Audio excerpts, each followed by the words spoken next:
Ինչու է հայկական երկաթուղու կոնցեսիոն կառավարման իրավունքը Ռուսաստանից վերցնելու և այլ երկրի փոխանցելու Նիկոլ Փաշինյանի պատկերացումը լրջորեն վրդովվեցրել ռուսական կողմին։ Նոր կանոններ Ռուսաստանում գտնվող միգրանտների համար ինչ է փոխվել և ինչ ռիսկեր են ի հայտ եկել։ Այսօր կայացել է քաղաքացիական պայմանագիր կուսակցության 8-րդ արտահերթ համաժողովը, ՔՊ-ի վարչապետի թեկնածուն Նիկոլ Փաշինյանն է։ ՀՀԿ-ն քաղաքական զարգացումների կիզակետում շարունակելու է մնալ որպես առաջամարտիկ, չմասնակցելով առաջիկայում կայանալիք համապետական ընտրություններին, Սերժ Սարգսյանի խորհրդավոր հայտարարությունը։ Կոնտենտը որպես եկամտի աղբյուր YouTube-ում իրենց բովանդակությունը դրամայնացնող բոլոր հեղինակները պետք է ներկայացնեն հարկային տեղեկություններ անկախ գտնվելու վայրից։ Այսօր Հիսուս Քրիստոսի հրաշափառ հարության տոնի նախընթաց երեկոյան հայ առաքելական եկեղեցիներում ճրագալույցի պատարագ է մատուցվում։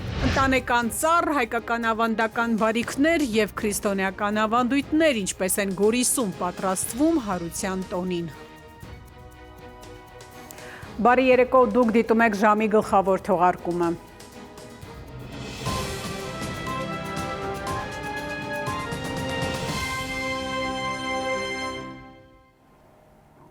Հայկական երկաթուղու կոնցեսիոն կառավարման իրավունքը Ռուսաստանից վերցնելու և այլ երկրի փոխանցելու Նիկոլ Փաշինյանի դիտարկումը լրջորեն վրդովվեցրել է ռուսական կողմին։ Հիշեցնելով, որ կոնցեսիոն կառավարման պայմանագիրը կնքվել է 2008 թվականին 30 տարով ևս 10 տարվա երկարաձգման հնարավորությամբ, Ռուսաստանի ԱԳՆ պաշտոնական ներկայացուցիչ Մարիա Զախարովան նաև հավելել է, որ կոնցեսիոն կառավարման իրավունքը այլ երկրի փոխանցելու շուրջ Ռուսաստանը չի բանակցում և որ ռուսական ներդրումները Հայաստանի երկաթուղային ենթակառուցվածքում ավելի քան 30 միլիարդ ռուբլու են հասնում։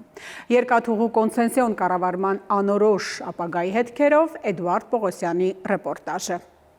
Ռուսաստանի Դաշնության մեր գործընկերների հետ և մենք հարցի վերաբերյալ նաև որոշակի ըմբռնում ենք տեսնում։ Չնայած վարչապետ Փաշինյանի այս հայտարարությանը Մոսկվայից տարակուսանքով արձագանքեցին հարավկովկասյան երկաթուղու վերաբերյալ Երևանի մեկնաբանություններին, ինչպես հենց բանաձևել էր Ռուսաստանի արտգործնախարարության պաշտոնական ներկայացուցիչ Զախարովան։ Կցանկանայի ձեր ուշադրությունը հրավիրել այն փաստի վրա, որ մարտի 30-ին Ռուսաստանի Դաշնության տրանսպորտի նախարար Անդրեյ Նիկիտինը հայտնել է, որ Մոսկվան ոչ Աստանայի, ոչ էլ Երևանի հետ բանակցություններ չի վարում Հայաստանի երկաթուղիների կառավարման կոնցեսիան Ղազախստանին փոխանցելու շուրջ։ Ռուսական կառավարմամբ հայկական երկաթուղին Ղազախստանին փոխանցելու հարցը Նիկոլ Փաշինյանը բնորոշել էր որպես օրակարգում թևածող հարց, թեպետ այնպես չէ, թե Երևանի տեսադաշտում միայն Աստանան է, այլ պետությունների անուններ էլ են շրջանառվում՝ Քաթար, Քուվեյթ։ Ես ինքս հանդիպում եմ տարբեր երկրների դեսպանների հետ և բնական է հետաքրքրություն, խոսակցություն դրա մասին կա։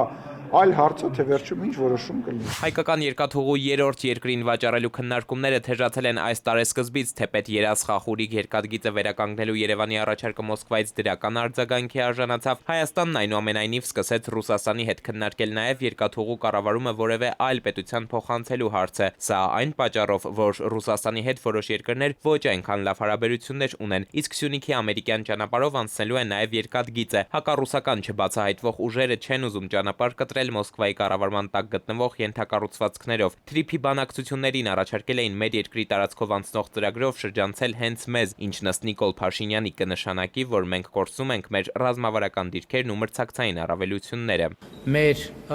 ասածի մեջ որևէ բան, որը ուղղված է Ռուսաստանի դեմ չկա։ Այսուհանդերձ վարչապետի մոսկովյան վերջին այցից հետո Դաշնության փոխվարչապետ Օվերչուկը պնդեց, թե միայն Հայաստանի կառավարությունն է, որ այս ոլորտում կասկածի տակ է առնում համագործակցության հնարավոր շարունակությունը։ Ռուսաստանի Դաշնության բոլոր հարևանները, նույնիսկ ԵՄ անդամներ, հետաքրքրված են ռուսական երկաթուղային ցանցից օգտվելով եւ ռուսական երկաթուղիների հետ համագործակցելով, եւ միայն Հայաստանի ղեկավարությունն է կասկածի տակ դնում համագործակցության շարունակականությունը։ Հայկական երկաթգծերը հարավկովկասյան երկաթուղու կոնցեսիոն կառավարմանը հանձնվել է 2008-ին 30 տարով եւ այս պայմանագիրը եւս 10 տարի երկարաձգելու իրավունքով։ Փաստաթղթի գոյության 18-րդ տարում փորձագետներն այնքան էլ իրատեսական չեն համարում կառավարական փոփոխությունները, որքան էլ Երևանի առաջ քաշած պատճառներն օբյեկտիվ լինեն, շեշտում են մասնագետները։ Այս ստեղծված իրավիճակում նաև պետք է հաշվի առնվի, որ մոտակա արդեն ժամանակ ընտրություններ են Հայաստանի Հանրապետությունում լինելու։ Դրա համար չեմ կարծում, որ մոտակա կես տարվա ընթացքում հնարավոր լինի կառավարման երկաթուղու հանձնումը այլ երկրին, որովհետև իհարկե սա արդեն վնաս կհասցնի Ռուսաստանի Դաշնությանը եւ իրեն կարող է կտրուկ արձագանք իրենց կողմից լինի։ Այնինչ այսօր քննարկվում է երկաթուղու շուրջ ըստ մասնագետների վեր է կոնկրետ պայմանագրերից կամ տեխնիկական ընթացակարգերից։ Սա մինչև արտաքին քաղաքական հավասարակշռություններ ձգվող դինամիկա է։ Փորձագետներն ասում են հայկական երկաթգծերի ռուսական կառավարման մինչև ստեղծված միջավայրը փաստում է։ Տնտեսական ենթակառուցվածքների կառավարման թեման այլևս միայն տնտեսական չէ։ Սա հարաբերությունների որակի, վստահության եւ ապագա կուրսի չափի չէ։ Էդուարդ Պողոսյան, ժամը լրատվական։ Նոր կանոններ Ռուսաստանում գտնվող միգրանտների համար ինչ է փոխվել եւ ինչ ռիսկեր են ի հայտ եկել։ Նոր կանոնների կիրառումից ընդամենը մի քանի օր անց շուրջ 46000 Հայաստանի քաղաքացի Ռուսաստանում հայտնվել է վերահսկվող անձանց ռեեստրում։ Շատերի համար սա անակնկալ է եղել, մասնագետների վստահեցմամբ մարդկանց զգալի մասը փաստաթղթերի հետ կապված լուրջ խնդիրներ չի ունեցել։ Իդեպ բոլոր միգրանտների համար կրճատվել են նաեւ բժշկական հետազոտության համար սահմանված ժամկետները։ Ռուսաստան մուտք գործողները, եթե ցանկանում են այդ երկրում մնալ 90 օրից ավելի, ապա պետք է հասցնեն 30 օրվա ընթացքում բուժզննում անցնել։ Միավ, ձիա, սիֆիլիսով հիվանդների մուտքը Ռուսաստան անժամկետ կսահմանափակվի։ Ռուսաստան մուտք գործելը միգրանտների համար ավելի է խստացվում։ Վտանգավոր հիվանդություններով ախտորոշված միգրանտները անհապաղ կարտաքսվեն Ռուսաստանի Դաշնությունից։ Անվտանգության խորհրդի միջգերատեսչական հանձնաժողովի նիստից հետո Ռուսաստանի անվտանգության խորհրդի փոխնախագահ Դմիտրի Մեդվեդևը հայտնել է, թե մշակվել է անհրաժեշտ օրենսդրության փաթեթ, ինչը թույլ կտա արագ որոշումներ կայացնել խնդրահարույց օտարերկրացիների Ռուսաստանում մնալու անցանկալիության վերաբերյալ։ Մենք չպետք է հետաձգենք այս օրենքների ընդունումը։ Օտարերկրացու մոտ վտանգավոր հիվանդության արագ հայտնաբերմանը պետք է հաջորդի նրանց անհապաղ արտաքսումը երկրից։ Բոլոր միգրանտների համար կրճատվել է նաև բժշկական հետազոտություն անցնելու ժամկետները։ Ռուսաստան մուտք գործողները, եթե ցանկանում են այդ երկրում մնալ 90 օրից ավելի, ապա պետք է հասցնեն 30 օրվա ընթացքում բուժզննում անցնել։ Եթե միավ, ձիա, սիֆիլիսով հիվանդներ լինեն, նրանց մուտքը Ռուսաստանի Դաշնություն անժամկետ կսահմանափակվի։ Եվ նաև թմրանյութերի հայտնաբերման պարագայում անձի նկատմամբ կիրառվում է մուտքի արգելք անժամկետ։ 12 ամիսը լրանալուց հետո անձը հաջորդ 30 օրվա ընթացքում պետք է կրկին բուժզննում անցնի։ Հատկապես Մոսկվայում այդ բուժզնումը բոլորը անցնում են Սախրովգեում գտնվող բազմաֆունկցիոնալ կենտրոնում։ Հերթերը այնքան շատ են լինում, որ չեն հասցնում այդ 30-օրյա ժամկետում։ Ամեն անգամ, երբ իրենք փաստաթղթեր են թարմացնում, անգամ եթե բուժվել են եւ ունեն այդ փաստաթղթերը, պարբերական այդ թարմացումների արդյունքում, երբ որ դուրս է գալիս, որ երբևէ ունեցել են, ընկնում են վերահսկվող անձանց ռեեստրում։ Բավականին դժվար է լինում այդ process-ը, երբ որ նորից պետք է անձին հանել Միգրացիոն ոլորտի մասնագետը ահազանգեր է ստացել Ռուսաստանում գտնվող հայ միգրանտներից։ Հատկապես ընտանիքներով Ռուսաստան մեկնողների երեխաների համար դժվարացել է դպրոց ընդունվելը։ Շատ երեխաներ չեն կարողանում հաղթահարել ռուսերենի քննության համար պարտադիր շեմը։ 90% է դրված շեմը, այսինքն իրենք պետք է տրված հարցերի 90%-ին ճիշտ պատասխանեն։ Այդ շեմը չեն կարողանում հաղթահարել, չգիտեմ 89-ին են ճիշտ պատասխանում կամ 70-ին, ու չեն անցնում։ Նախկինում միգրացիոն քարտը Ռուսաստան մեկնողների համար տրվում էր անժամկետ, հիմա 90-օրյա ժամկետով։ Ռուսաստան են մեկնում ավելի շատ աշխատանքային միգրանտներ եւ նրանք այդ երկրում 90 օրից ավելի մնալու ցանկություն ունեն։ Պարտավոր են կրկին շտամպ ունենալ միգրացիոն քարտի վրա։ ՌԴ տարածքում ոչ բոլոր միգրացիոն ծառայություններն են տեղյակ, որ շտամպ կփեն կամ, չգիտեմ, չեմ ուզում ասել դիտավորություն կա այդտեղ, բայց այդ շտամպը չեն խփում ու մարդիկ հիմա հայտնվում են վերահսկվող անձանց ռեեստրում կամ արտաքսման վտանգի տակ, որտեղ եթե այդ շտամպը չլինի երկարացման, նշանակում է իրենք անօրինական են այնտեղ, նույնիսկ եթե պայմանագիրը 1 տարով են կնքել ու ռեգիստրացիան էլ չեն կարող երկարացնել։ Ռուսաստանի Պետդուման քննարկում եւ նախատեսում է հունիսի 30-ից RUID համակարգում գրանցվելը դարձնել պարտադիր նաեւ բեռնափոխադրողների համար, որպեսզի նրանք կարողանան Ռուսաստանում տարվա մեջ մնալ ոչ թե 90, այլ 180 օր։ Ռուսաստան մեկնել ցանկացողը 72 ժամ առաջ իր բոլոր տվյալները պետք է ներբեռնի RUID համակարգում։ Նաիրի Մուրադյան, ժամը լրատվական։ Քաղաքացիական պայմանագիր կուսակցությունը այսօր անցկացրել է իր 8-րդ արտահերթ համաժողովը կուսակցության լիագումար նիստում բաց քվեարկության են դրվել ազգային ժողովի 2026 թվականի հունիսի 7-ի ընտրությունների մասնակցության առնչվող հարցեր։ Խոսքը վերաբերում է ցուցակում փակ գաղտնի քվեարկության արդյունքներով առաջադրված տեխնացուների դասավորությանը։ Կուսակցության վարչության նախագահ Նիկոլ Փաշինյանին վարչապետի տեխնացու առաջադրելուն վերաբերող հարցեր։ Կուսակցության կողմից միաձայն վարչապետի տեխնացուն տրված Նիկոլ Փաշինյանն իր ելույթում քաղաքացիական պայմանագրի առաքելության անդրադառնալիս վերհիշել է Հռոմի Պապի հետ ունեցած խոսակցությունից խորհրդանշական մի դրվագ։ Հանրապետական կուսակցությունը ընտրություններին ընդառաջ այսօր հրավիրել է իր հերթական համագումարը։ Ուղղակիորեն չմասնակցելով ընտրություններին ՀԿ-ն քաղաքական զարգացումների կիզակետում շարունակել է մնալ որպես առաջամարտիկ։ Համագումարում ունեցած իր ելույթում այսօր հայտարարել է Հայաստանի 3-րդ նախագահ Սերժ Սարգսյանը։ ՀՀԿ 18-րդ համագումարում ձայների 438 կողմ 3 դեմ հարաբերակցությամբ ՀՀԿ նախագահ է վերընտրվել Սերժ Սարգսյանը։ Արմենիայում լրատվական երեկոն շարունակվում է եւ կհանդիպենք քիչ անց։ Կոնտենտը որպես եկամտի աղբյուր YouTube-ում իրենց բովանդակությունը դրամայնացնող բոլոր հեղինակները պետք է ներկայացնեն հարկային տեղեկություններ անկախ գտնվելու վայրից։ Այսօր Հիսուս Քրիստոսի հրաշափառ 100-յան տոնի նախընթաց երեկոյան հայ առաքելական եկեղեցիներում ջրաքալույսի պատարագ է մատուցվում։ Ընտանեկան ծառ, հայկական ավանդական բարիքներ եւ քրիստոնեական ավանդույթներ ինչպես են Գորիսում պատրաստվում 100-յան տոնին։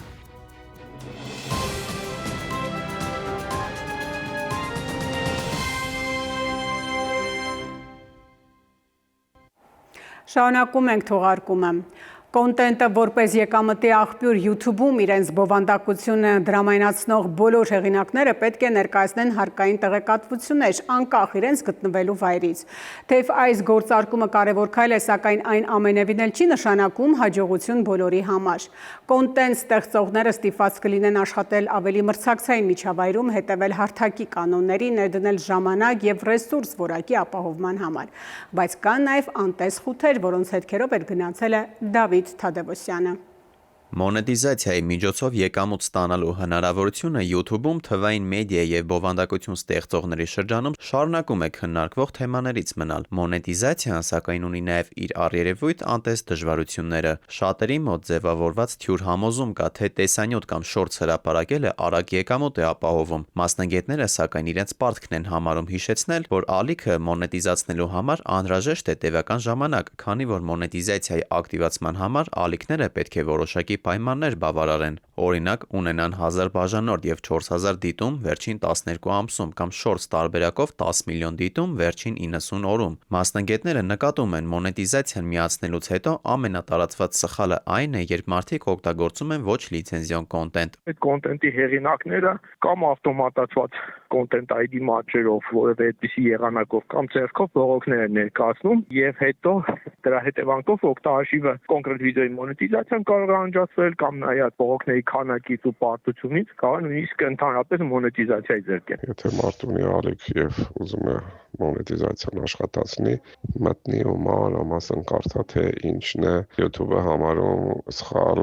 չի թույլ տալիս մոնետիզացնել։ Սոցիալական այլ հարթակներում օգտագործվող երաժշտությունը մասնագետների դիտարկմամբ այստեղ կարող է խնդիրներ առաջացնել, քանի որ մեկ հարթակի համար ստեղծված երաժշտությունը կարող է լինել լիցենզավորված, մինչդեռ մյուսում կարող է արձանագրվել իբրև հեղինակային իրավունքների խախտում։ Նրանք նաև նշում են, որ արհեստական ճանապարհով դիտումների ավելացումը նույնպես կարող է կայքի արգելափակման առիթ դառնալ։ Ինդոնեզիայում, Մալազիայում դիտումների ֆերմաներ կան։ Հեռախոսները շարած են ինչ-որ մի հատ անգարում, վրաները սկրիպտ աշխատում, որով ավտոմատ բացում է ձեր էջերը, փակում է կամ YouTube-ները եւ գովազդա պտտացնում։ Մի քանի կոպեկով ձեր լիքը դիտում են ավելացնում, բայց YouTube-ը ավտոմատ վերահսկման մեխանիզմներ ունի։ Դա կարող է շատ արագ նույնականացնել եւ արգելափակել։ YouTube-ի ալգորիթմները բավականին շատ են, ասում են մասնագետները եւ պարզաբանում տեսանյութերի առաջ խաղացման հիմնական սկզբունքները։ Հոլովակները պետք է ունենան հետաքրքիր նկարագրական վերնագիր, տեքստային մանրամասն բացատրություն եւ էջի ակտիվությունը պետք է լինի շարունակական, մեկնաբանությունների, տարածումների եւ հավանումների տեսքով։ Ալիքներից մեկում տեսնում եմ ինչ-որ եկամտի ավելացում, բայց չեմ կարող հստակ ասել դա այն պատճառը, որ արդեն Հայաստանում դիտումներն են մոնետիզացվում, թե ուղղակի քան որ Հայաստանում հիմա ինֆորմացիոն խոսքը արագացել է, դիտումները առհասարակ աճում եւ մոնետիզացվում են այլ տեղերից, դերևս չեն կարողանում կողմնորոշվել։ Ամեն դեպքում ակնհայտ է, որ ինչ-որ փոփոխություններ ընթացքի մեջ են։ Այսպիսով, YouTube-ում մոնետիզացիան շարունակում է մնալ իրական եկամուտ ստանալու հնարավորություն, սակայն այն պահանջում է ոչ միայն ժամանակ, այլև հստակ կանոնների պահպանում եւ հետեւողական աշխատանք։ Մասնագետները հիշեցնում են, արագ արդյունքի ակնկալիքը հաճախ կարող է հանգեցնել անխուսափելի սխալների, որոնք ոչ միայն կդանդաղեցնեն աճը, այլև կարող են վտանգել ամբողջ ալիքի գործունեությունը։ Փոփոխվող ալգորիթմների եւ շուկայի պայմաններում հաջողության հասնելու համար առանցքային է դառնում որակյալ եւ վստահելի բովանդակության ստեղծումը։ Դավիթ Թադևոսյան, ժամը լրատվական։ Այսօր Հիսուս Քրիստոսի հրաշափառ հարության տոնի նախընթաց երեկոյան հայ առաքելական եկեղեցիներում ջրաքալույցի պատարակ է մատուցվում, որով էլ մեկնարկում են զատկական տոնակատարությունները։ Հարության տոնին հավատացյալները միմյանց ողջունում են Քրիստոս հարյաֆի մեռելոց ավետիսով, ինչին էլ հաջորդում է օրհնյալ է հարությունը Քրիստոսի պատասխանը։ Զատկի տոնին հավատացյալները հավքիթ են ներկում, որը համարվում է հարության եւ նոր կյանքի խորհրդանիշ։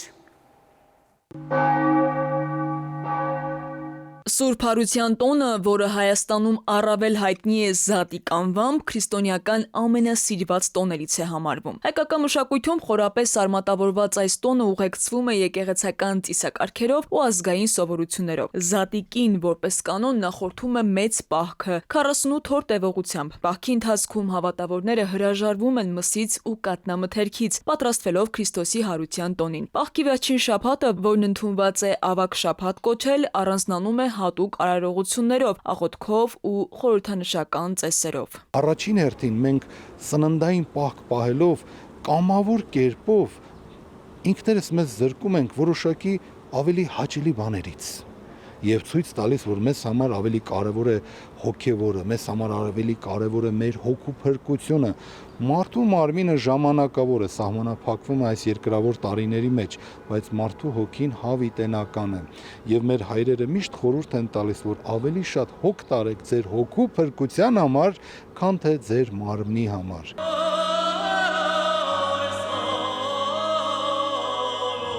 Զատկի տոնակատարությունները սկսվում են շաբաթ երեկոյան Զատկի ջրաքալույցի պատարակի ընթացքում։ Այդ գիշերը եկեղեցիներում մատուցվում է հարության պատարակ, որի ժամանակ էլ ազդարարվում է Քրիստոսի հարության լուրը։ Հավատացյալները մոմեր են վառում, խորհրդանշելով լույսը, հույսը եւ նոր կյանքը։ Տոնական սեղանների անբաժան մասը կյանքի եւ հարության խորհրդանիշ կարմիր հավկիթներն ու գինին են, որպես կենաց ու օրհնություն։ Մարդիկ շնորհավորում են միմյանց, օրհնյալ է հարությունը Քրիստոսի խոսքերով, Զատիկին հաջորդում է մեռելոցը, հիշատակի եւ հարգանքի օրը։ Մարդիկ այդ օրը այցելում են իրենց հարազատների շիրիմներին, ծաղիկներ խոնարհում, աղոթում նրանց հոգիների հանգստության համար։ Եկեղեցական մեծագույն այս հոգևոր խորհրդից մարդիկ երբեմն շեղվում են եւ ավելի շատ երևացող եւ արտաքին միջոցառում չասեմ, բայց ասեմ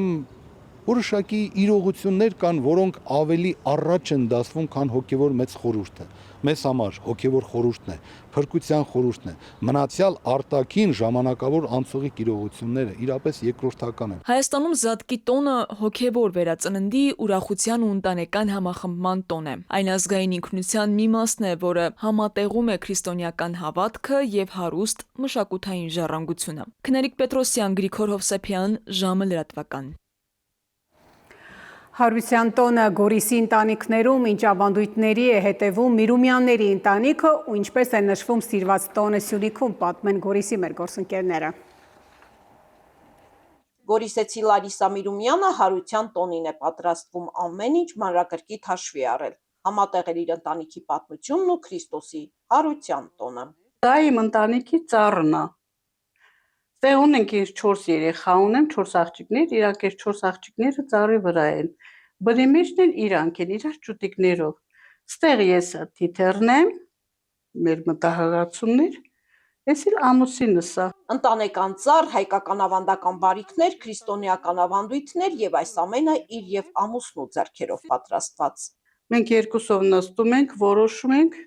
ու ամուսինս պատրաստում է։ Ամուսինը Սուրիկ Միրումյանը կնոջ կողքին է, հանդարտ, բայց վճռական տոնով ցուցումներ է տալիս կողակցին ու նաև օգնում։ Գաղափար տվողը Սուրիկն է, ոգևորողը Լարիսան, այն իրականություն է դառնում երկուսի համատեղ ջանքերով։ Մեկս մյուսին հարգում ենք 50 տարվա մեջ մեկս մյուսի վրա բարձր չեք խոսացել, ինչ ասում է տան ամուսինը օրենքը նայա։ Երկար տարիներ մեխանիզատոր աշխատած Սուրիկ Միրումյանը թոշակի անցնելուց հետո սկսել է զբաղվել նախասիրությամբ, աշխատում է փայտի քարի հետ, կինն էլ իր պատկերացումներն է փոխանցում։ Համակարգված աշխատանքը միասին ապրած 50 տարվա արդյունքն է։ 74 տարեկան մարդ եմ, սա էլ եմ տեսել նախկինում, ճախարակն էլ եմ տեսել, սայլն էլ եմ տեսել, ու գամած հավաքում եմ, էլի հիշում եմ հավաքում։ 4 աղջիկ, 9 թոռ եւ 6 ծոր ունեցող Միրումյանների ընտանիքը բացահայտում է համերաշխ կյանքի գաղտնիքներն ու խորհուրդ տվում այսօրվա սերնդին։ Իրար սիրեն, իրար հարգեն։ Հարգեն, էլի Իրան հարգեն։ Գնհատեն։ Տան ամուսնուն գնհատեն։ Եթե տան ամուսինին գնհատում են, ուրեմն տան մեջ երջանկությունը, սերը լինում է։ Տարիների համատեղ կյանքը սովորեցրել է գնահատել միմյանց, փայփայել ու երազել։ Մեծ հասակ մարդիկ եք, ես ամեն օր ասում, հանկարծ քեզ նույնպես չինի, կամ մեկը ինձ ասում, ես իրան։ Ճոխտիս մահը մի անգամ է լինի, մեկս չմնա, մյուսը չգնա։ Եթե հանկարծ մենք մահանանք էլ երկուսս միասին։ Թող մեր համատեղ կյանքը նորից միասին գնանք մեր ննջություններին, հավասարվեք։ Իսկ զույգի ցանկությունը մեկն է՝ ապրել միասին, մեռնել մեկ օրում, մյուս կյանքում հավերժանալ երկուսով։ Մանիր իմ ճախարակ, մանիր թելեր հաստ ու բարակ, Տիկրանիկս գուրվա չունի, միշտ տանում է սուքուլած, Գավրիելս չուխա չունի, միշտ գնում է օտաբաց։ Արևիկ Աբելյան, Մայքլ Մինասյան, ժամը լրատվական։ Արմենիայի ուղիղ եթերում լրահոսը սպառված է, շնորհակալություն ուշադրության համար, ցտեսություն։